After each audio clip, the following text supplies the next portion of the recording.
चलो देखो, हम लोग को बायोलॉजी जीव विज्ञान पढ़ना है।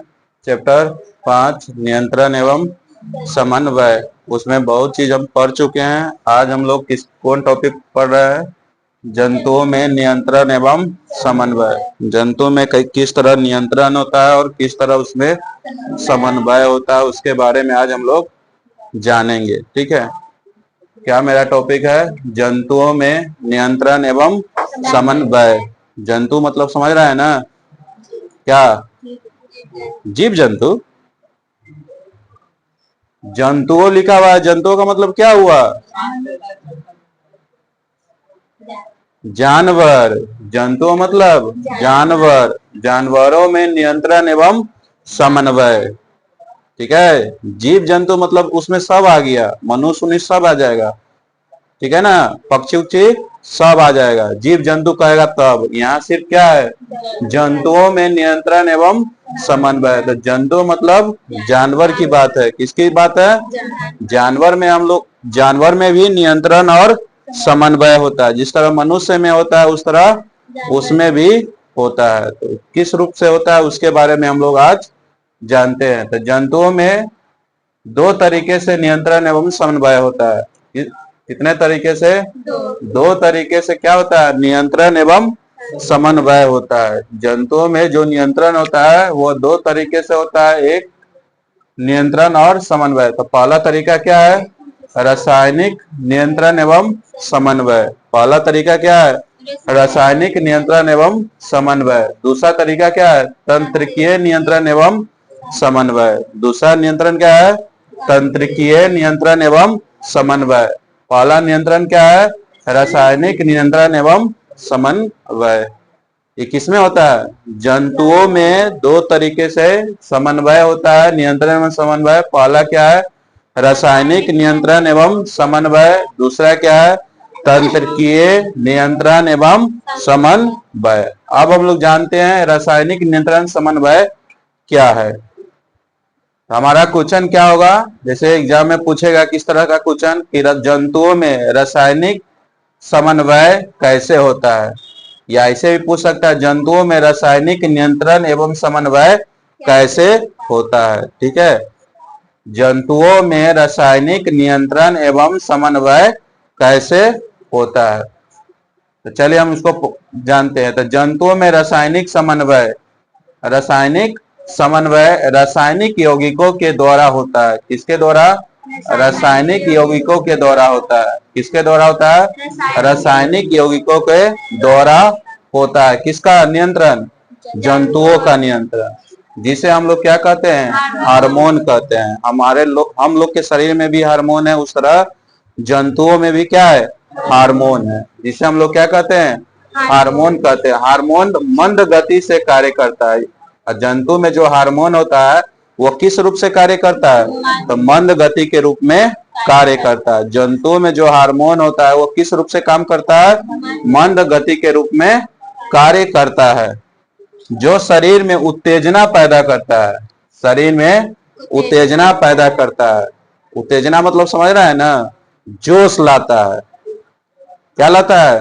देखता होगा कि घोड़ा सब में या बैल सब को जोशियाता है कथी, ओकर पुछवा ध के ना मोड़ देता है तो क्या आ जाता है? जोश आ जाता है, सीधे दौड़ने लगता है, खुद उठने लगता है। देखा है कि ना? जो बैल उल रखता है, चलाता हुआ था घोड़ा उड़ा, उस सबको देखता हुआ शादी ब्याह में। अभी घोड़ा का बहुत सीजन चलता रहता है, या आपको इसमें आ गया कलश में, दुर्गा पूजा होता है तो कलश उठता है ना, तो उसमें घोड़ा सब दौड़ाता रहता है। तो घोड़ा सब ना दौड़ता है तो कथी करता है? लेंगरियाबा के मोड़ता है। और लेंगरियाबा का जब मोड़ता है तो उसमें क्या आता है? जोश आ जाता है और खूब ज्यादा तेज से चलता है। जैसे हम लोग को भी जोश आ जाता है कि कोई काम एकदम हाँ करना है तो करना ही है। कहला तो जब तक जोश बना रहता है तब तक जुनून हमको उसमें बना रहता है। जब तक जोश कम गया, जुनून कम गया। तो पढ़ाइयों क्या होता है कि हाँ नया नया कोचिंग में जाते हैं तो पहले एकदम जोश जुनून से जाते हैं, धीरे धीरे पढ़ते पढ़ते बुढ़िया आ जाते हैं। तो वो ना नहीं करना, हमेशा जोश जुनून बरकरार रखना है। कभी जोश जुनून को कमने नहीं देना है, कोई भी क्षेत्र में, पढ़ाई क्षेत्र हो, दुनिया के कोई भी क्षेत्र हो। ठीक है, अगर शरीर में आपके पास जोश नहीं है आप काम नहीं कर सकते हैं। हाँ, इसका स्राव एक विशेष ग्रंथि से होता है। इसका स्राव क्या होता है? उत्तेजना, समझ गया ना? उत्तेजना मतलब जोश लाना, उत्तेजना मतलब एक विशेष ग्रंथि से होती है जिसे हम लोग अंतःस्रावी ग्रंथि कहते हैं। अंतःस्रावी ग्रंथि कहा जाता है। अंतःस्रावी ग्रंथि पदार्थों के संवहन के लिए कोई नलिका नहीं पाया जाता है। मतलब अंतःस्रावी पदार्थों के संवहन के लिए कोई नलिका नहीं पाया जाता, बल्कि रक्त, रक्त समझ रहा है क्या? बोलो, रक्त मतलब खून। रक्त के साथ मिलकर, रक्त के साथ मिलकर शरीर के सभी भागों में फैल जाता है। जंतु के रक्त के साथ मिलकर सभी भागों में क्या फैल जाता है और अपने कार्यों को संपन्न करता है। जो भी इसका कार्य है वो क्या करता है? संपन्न करता है। अब केशेरुक जंतुओं में 3 प्रकार का ग्रंथि पाया जाता है। केशेरुक जंतुओं में 3 प्रकार की ग्रंथि पाया जाता है। केशेरुक जंतु में कितने प्रकार की? 3 प्रकार की। कौन कौन?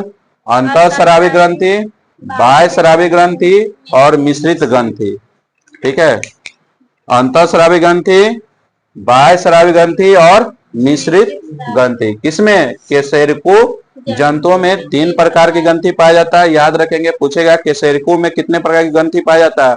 ऑप्शन दिया रहेगा 3, 4, 5, और तो उसमें तुमको टिक लगाना रहेगा। तो कितना में टिक लगाया जाएगा? 3 में टिक लगाएंगे। तो कौन कौन? अंतःस्रावी ग्रंथि, बाह्यस्रावी ग्रंथि और मिश्रित ग्रंथि। आपको ये ग्रंथि दे दिया, 3 गो अन्य दोसर ग्रंथि का नाम दे दिया। अब उसमें टिक लगाना होगा कि कौन जंतुओं की 3 ग्रंथि है केशेरुक तक। उसमें आप याद रख ले रहिएगा, अंतःस्रावी, बाह्यस्रावी और मिश्रित ग्रंथि। अब है अंतःस्रावी में कौन कौन सा ग्रंथि आता है?